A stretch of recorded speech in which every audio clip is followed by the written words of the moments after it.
Okay guys, nung last time is tinuro ko kung paano mag-install ng Laravel. Ngayon naman is kung paano gumawa ng website gamit yung Laravel. Una, search nyo command prompt. Tapos gagawa tayo ng project kagaya ng dati. Composer, create, project, prepare, list, tapos Laravel. Tapos kung anong pangalan nung gagawin nyo yung project. Okay, natin. Guitar web. Okay na, guitar web. Okay. Hintayin natin siya.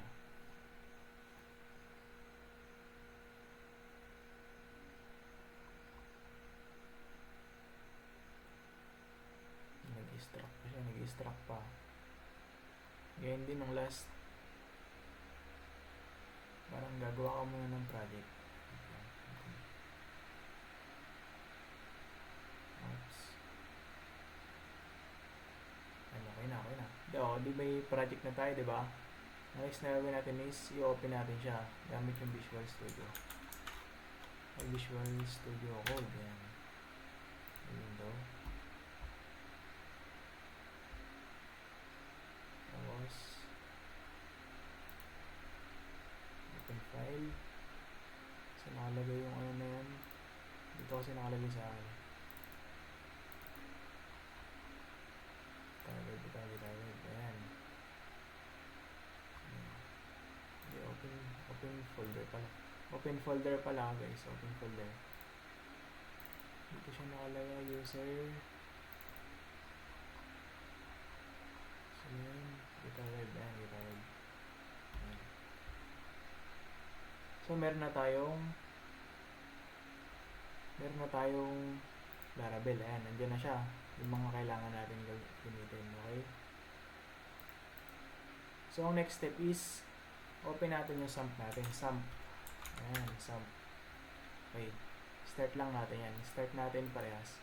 Yung MySQL tas Apache. Okay. Pag na-start na, close nyo muna yan. Ayan. Next na gagawin natin is gawa tayo ng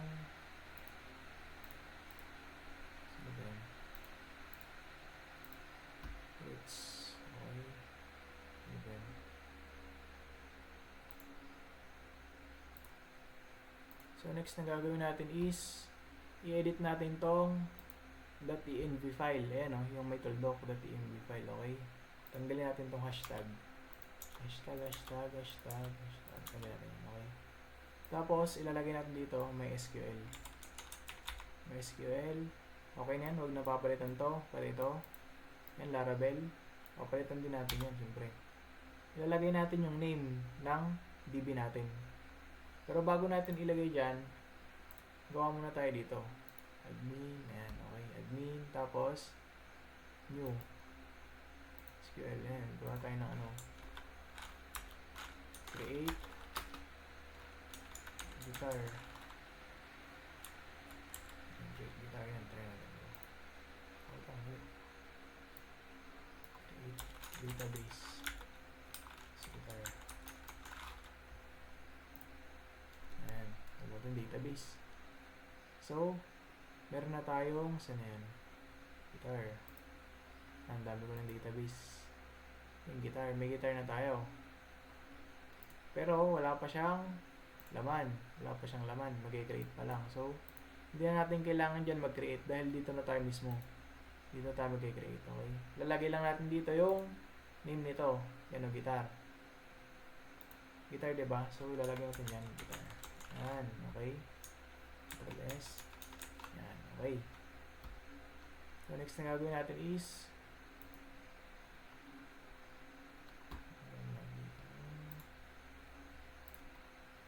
ang next na gagawin natin is edit natin tong web.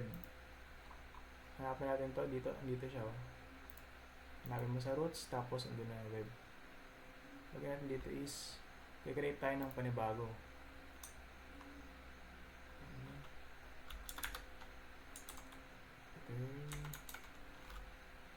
Root pala, root na. Root, basta ganyan. Yan na lang. kinabe-base ko na lang kasi nakakatamad. So, ito yung ginawa kong root. Ano, lalagay mo na lang yan lahat. Ang purpose nito is kapag tinawag niya ito yung magsasubmit dun sa controller. Kunyari, tatawagin niya about, pupunta siya sa controller. Tapos, yung controller naman is, i-view niya yung laman ng view, mamaya papakita ko. Okay? So, nakagawa na tayo dito ng root. Root, home, about, contact, submit contact, yung mga yan. Kasi yun yung nakalagay dito sa module natin. Testimonials, portfolio, fact, FAQ, privacy policy, tas terms and conditions. Okay na yan, okay. Next is, nagawa tayo ng terminal. Gawa naman tayo ng controller, okay? So, page artisan, make, controller, ay pupunta siya dun sa controller na yun. Up, dito pupunta siya dito mamaya, tingnan. Pangalan ng control is pages controller, okay. Ayan, nakagawa na siya. Pages controller, nakagawa na siya, diba? Ito naman, ang i-edit naman natin ito ngayon, yung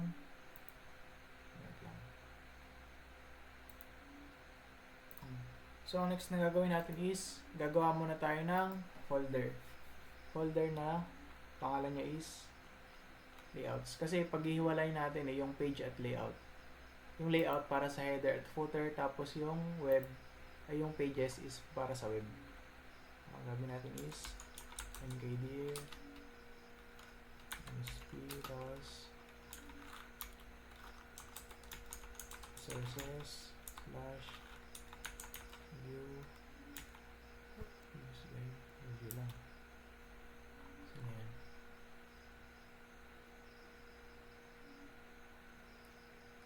Rates, testers, view.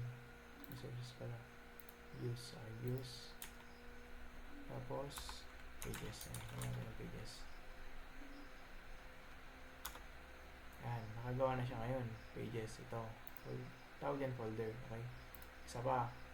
mkdir para naman sa layouts. Tapos layouts. Hindi. Ito na tayo na resources. Views. Tapos layout. Layouts. Ayan, okay. Pero pwede mo naman siyang i-rename dito. Kung nagkamali ka ng spelling, i-rename mo na lang. Rename. Napalitan. Okay, nakagawa na tayo, diba? Para sa layout at pages. Ngayon, nagawa tayo ng pages. Okay?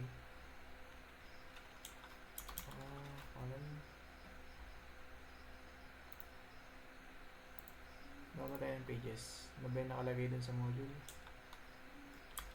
PHP, artisan, make, views, tapos, yung views niya is para pumunta dito sa loob ng page is ilalagay mo dyan pages, tapos doc, lalagyan natin kunyari yung home. Ayan, home, enter mo,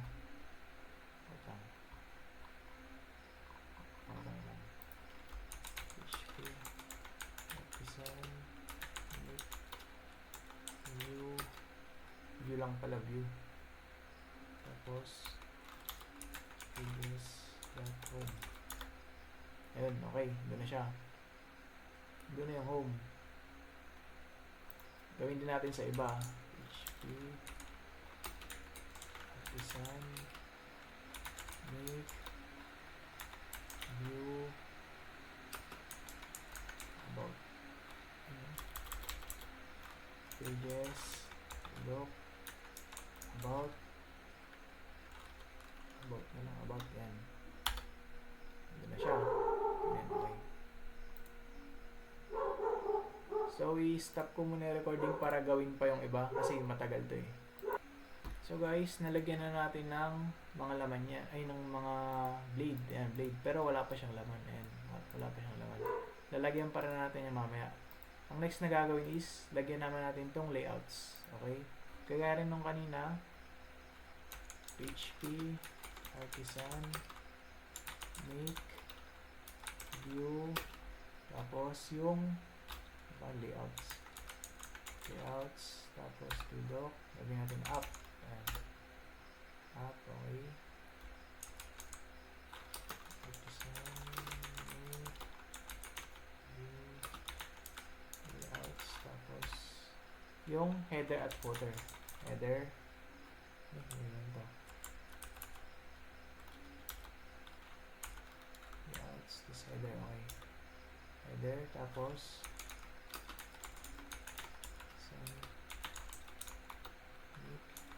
view, layouts, footer. Yan yung dalawa. Yan yung lalagyan natin ng header at footer. Kasi di ba pag nag-HTML tayo, kukopy pa natin yung header at footer. Pero dito, siya na mismo parang shortcut nga eh. Hindi mo na kailangan i-copy paste yung header at footer. Dali lang. Ito naman, i-edit natin tong controller mamaya.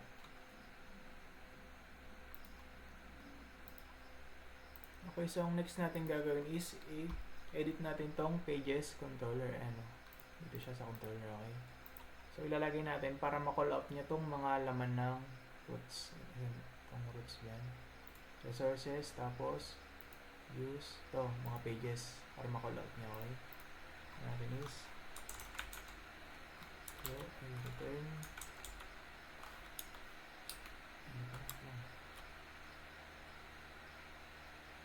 I-paste ko na lang, mahaba to eh. Ayan. Public function yan. Public function. Ito naman yung para sa ano, unique kasi ito, unique. Ito yung para mag-submit yung mamaya, para mag-submit yung mga contact na yung sa contact us. Okay. Lagyan natin dito. Dito sa taas yan. Public function. Public function.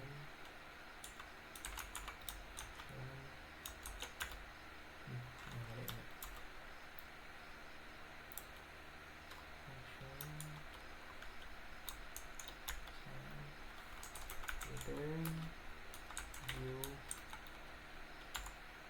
tapos yung pangalan ng ipapakita niya, okay? Papakita ko niya rin ano natin, home na lang, home, yan, okay. Tapos copy paste na lang yan, copy paste. Control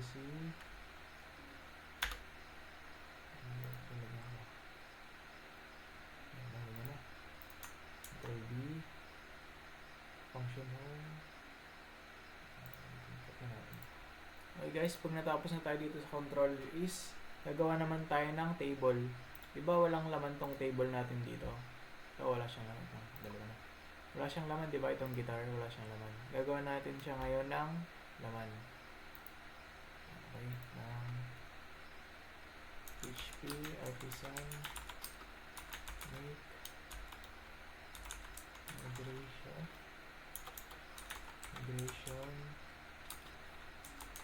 create, contact, table, okay. Make migration para magkaroon siya ng laman na may pakita ko. Yan. So na yun. Resources. Migration dito. Config. Yan dito. Database ito pala sa databases migration. Dito. Ayan o. Diyan na siya. Create contact table. So, i-edit naman natin tong migration na to. Palitan natin itong share na lang. Kaya i-paste ko na kasi nakakani. Ayan o. Ito-type nyo lang yan. Pag tinype nyo na yan, okay, Control S na. Save nyo na. Save. Para gumana naman yan is PHP artisan migrate natin. Okay. PHP artisan plus migrate. Migrate. Yan. Yan. O, diba? Gumana na siya, diba? Ito yan. Gumana na siya. Nakikita natin dito sa pa siya dito. Okay, ando na siya, oh. Ayan na. Jobs, contacts, page, yung mga yan. Ayan, contacts. Dito natin makikita mamaya yung mga chinachat yun. Okay. Kagawa na tayo ngayon ng contacts. Next naman is, lalagyan natin ito ngayon ng laman. Hindi ko pa nalagyan eh. Lalagyan ko na. Cut muna natin. And so guys, nailagay ko na siya. Ito. Yung mga yan. FAQ, home. Lagay ko na yung mga design niya. So, explain ko naman kung ano tong header at footer. So, kita nyo naman dito sa about, wala akong nilagay na header at footer dyan. Section agad, section. DH2, welcome agad, welcome. Daw naglagay ng header. Yung mga navigation, ganun. Kasi andito na siya eh. Andito na siya. Ayan. So, itong upgrade, siya yung nagsisilbing main layout. Main layout ng doctype. Ayan yung doctype. Okay. Ayan yung doctype. Siya yung magiging main layout. Yan, nakalagay na yung bootstrap, yung mga yan. Tapos, ang update naman na ito is, i-call niya si header. I-call niya ito. Ito yung nag-call kay header. Itong code na yan. Mapupunta siya ngayon sa body. O, pag kinol niya na yung header, yung si header naman is, yung laman niya, pupunta ngayon kay upload. Yan. Tapos ito naman, div class is, ibig sabihin yan, kukuhanin niya yung content nito mga page. Ito, kukuhanin niya yung mga yan. Nangyari, about. Okay. Pumunta sa about. Kukuhanin niya ngayon yung header tapos yung about. Laman ng about. Okay. Ito namang footer is, ganun din yung footer. Kung ano yung laman niya, kukulap din ni upload tapos pagsasama-samahin niya. Yan siya, oh. Include footer. Yan. Tapos may nakalimutan pala ako kanina dito sa web. Kailangan isama to. Kanina wala yun. Kailangan isama yan para hindi siya mag-error. Okay? Use app HTTP controller para mapunta siya tapos mahanap niya yung controller na to. HTTP controllers tapos page controller. Ayan. Okay? Tulis natin.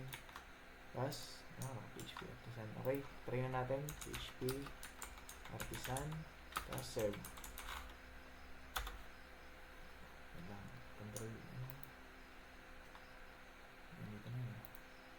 Ayun. Okay. Ano siya? Ayun na yung guitar. Welcome to Guitar Business. Kita niyo naman, wala siyang image, di ba? Wala pa siyang image. Ayan. Ito yung sinasabi ko eh. Ito yung header. Tapos, ito yung aking footer. Ayan. Tapos, ito naman yung content. Ayan yung content niya. Yung in-explain ko kanina. So, nakikita niyo naman, wala pa siyang picture. Kasi hindi pa ako naglalagay ng picture eh. Pwede nyo namang lagyan. Turo ko paano maglagay ng picture. Okay? Lagyan natin is ito yung sinang natin. Okay, tapos public / image. Ayan, okay. Ulitin ko, ito yung code. mkdir, tapos public, tapos image para mag-create siya ng image folder. So, image folder dito. Image folder.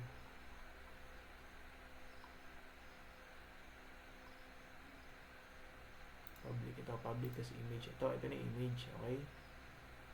So, para malagyan natin siya ng image, okay? Pupunta naman tayo sa files. Tapos, this PC. Dito nakalocate yung ko eh. User. Tapos, ano yun?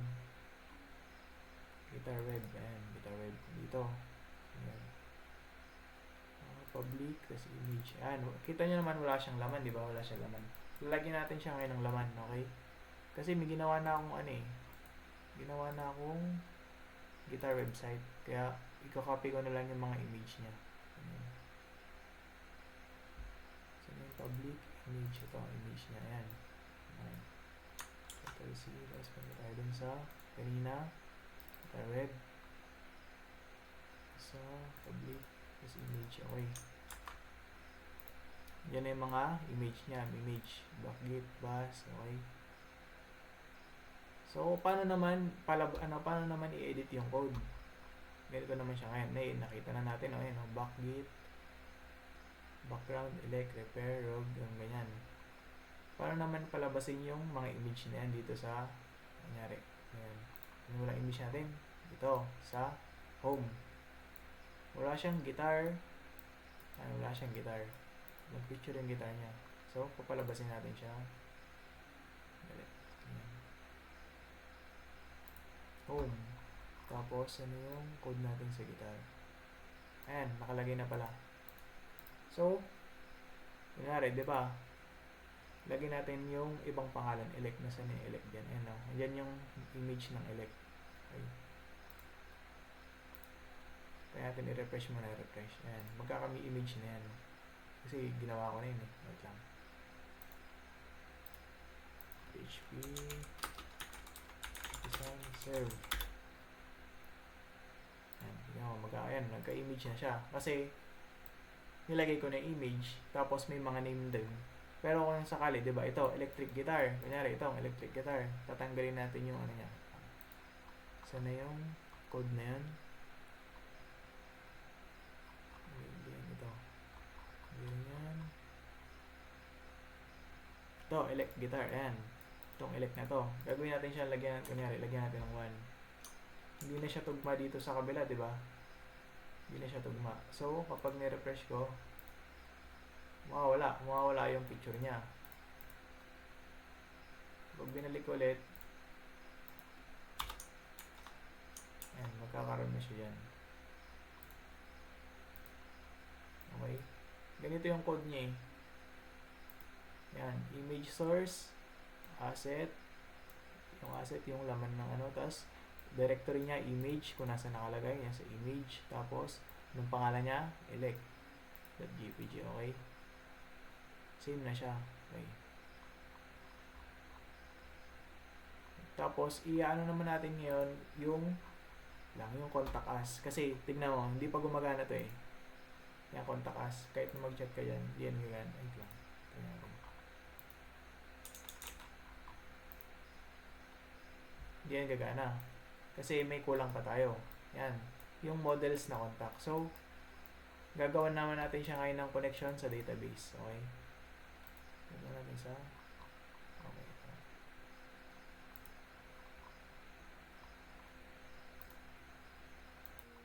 So, ngayon is, gagawa naman tayo ng model. Yung kanina kasi error, diba? So, gagawa naman tayo ng model. Yan. Okay. PHP, artisan, make model, tapos yung pangalan ng model is contact. Ayan. Ito natin. Ayan, nakakuha na siya ng models. Ayan, nandun na siya, contact. So, ito, lalagyan natin siya ng laman. Ayan. Yung copy paste ko na lang. Ayan. Lalagay nyo siya yan. Lalagay nyo yan. Yan yung ilalagay nyo sa loob ng contact model para gumana yung database niya para pumasok. Okay, Control S natin. So, natin PHP artisan serve. Okay, dito send tayo ng message, tapos send message, ayun, message send. Gumana na siya. Tingnan natin kung dito sa database. Dito pa yan. Okay, push natin. Ayun, nandun na siya. Espiritu 1, Bingo de Castro, kahit na yan. Okay? So, ganun gumawa ng website sa Laravel. About service, yan, mga service yan. Kung ano nilagay ko dyan. Tapos, contact us, blogs, pare-pares na image. Tinamad na ako mag-ano eh. Ayan, meet the team, Benjo de Castro. Ako pa rin yung ano yan, gumawa. Testimonials, okay. More, portfolio. Frequently asked question, ayan. What types of guitar do you sell? Do you offer wide? Do you offer? Can you return? Ayan. Tapos, privacy policy. Ayan, wala naman nagbabasa yan eh. Haba-haba kasi. Ito, isa pa, terms and condition. Wala din nagbabasa dito. Nakaba rin eh. Ayan. Ito yung footer ko. Ito hindi siya eh. Ayan, ito yung footer ko. Ayan, yun laman yan. So, yung header ko naman, header ko is ito. Yan ang header ko. Ang code naman yan is ito. Ayan, hindi nakaba yun. Ayan. Paano ko naman mag-route? Ayan. Paano siya pupunta dun sa home? Ganyan, kunyari ito. Parang yung link href, yung mga ganyan. Href, yield, ayan, root. Ito yung nagda-direct yan. Root, home, pupunta siya ngayon sa home. Ito naman, pupunta siya sa about. Tapos ito, huwag nyo kakalimutan din. Ito yung, lalagay nyo yung at yield, tas home active. Ayan, lalagay nyo yan. Yung mga yan, yan. Kasi kung hindi nyo nilagay, hindi walang navigation, wala siyang navigation. Diba kapag pinili ko tong home, yan, iilaw yung home. Kung pinili ko about us, iilaw yung about us, tas service, yan. Pero kapag di nyo nilagay yan, yan, dito. Tanggalin nyo yan. Control. Error ah. Tanggalin natin yan dito. Dito. Tanggalin natin pumunta sa services. Services. Oh. Diba hindi na siya umilaw? Hindi na siya umilaw. Oh. Wala na siyang indicator. Indicator ba tawag din? Okay. Yan yung kailangan. Tapos, kada pangalan nun, kada blade nyo, blade pitch, dapat may ganito. Ayun o. Kukall out niya kasi, gagawin niya active ito. Gagawin niya active yung navigation na yan. Ayan. Tapos content. Tapos layout.app. Ayan. Kukuhanin niya, i-display niya yung laman ng app. Okay. Ganyan. Extend. Yan. Tatlo na yan. Importante yan. Huwag niyong kakalimutan lagi yan. Okay. Tapos ito na yung mga design yan. Design. Kahit nalagay niyo dyan. Basta huwag niyong kakalimutan to. Tapos itong dulo. End section. Ayan. Okay yan.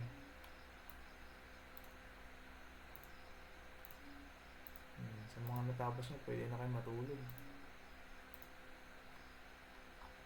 Okay. Yun lang po. Salamat. Yun lang po. Maraming salamat.